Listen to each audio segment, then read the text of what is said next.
So you picture this A to Z, I'm working my way up the corporate ladder, or Mm, this mm, is how this looks. And you're sitting here telling us you now own a castle, you still have the worship, and that music is still in you and out of you so that the world can hear. Both mm, of these are legacy things. mm, But could you have ever, I have a two-part question in this. mm, Could you have ever pictured yourself, did you have a dream of owning a castle? mm, In that, did that come working in your heart at that time? And a lot of successful entrepreneurs are high level leaders, but they're exhausted. And mhm, mhm. so what was that? Was this the moment you surrendered, or you felt like your surrender wasn't really weakness, but actually a strategy? That surrender is a strategy for high level leaders?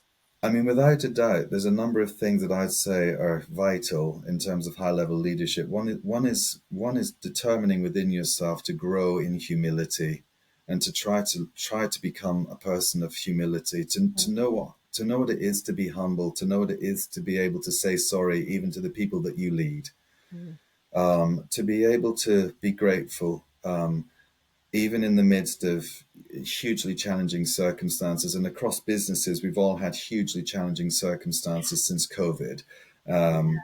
and for people who are older than me and who have been in business a lot longer, since the financial crash of 2007, 2008, it's just been one thing after another. And Mhm. then if you look at the interest rates from the central banks around the world systematically going up, there were 15 rate rises in the UK.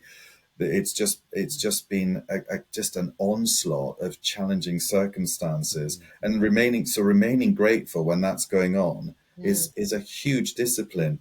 But gratitude seems to elevate something within us. It's hard to explain. I mean, whether it's just gratitude in general or just being thankful to God for the blessings in your life, even on the worst day and on the hardest day, and even during some of the most challenging things that have happened in the last 4 or 5 years. If you are married and you love your wife, oh, that is something to be so grateful for. If you are blessed to have a beautiful child, that is something to be forever grateful for. If you have a roof over your head, given some of the extraordinarily hard pressed circumstances that people are living through in the world today, that is a colossal thing to be grateful for. I often say to people in business meetings, if you are fed and clothed and warm, let's just start there. That's a huge amount to be thankful for, right? And there are millions and millions of people around the world, as we have this session together today, who don't have those basic fundamental things.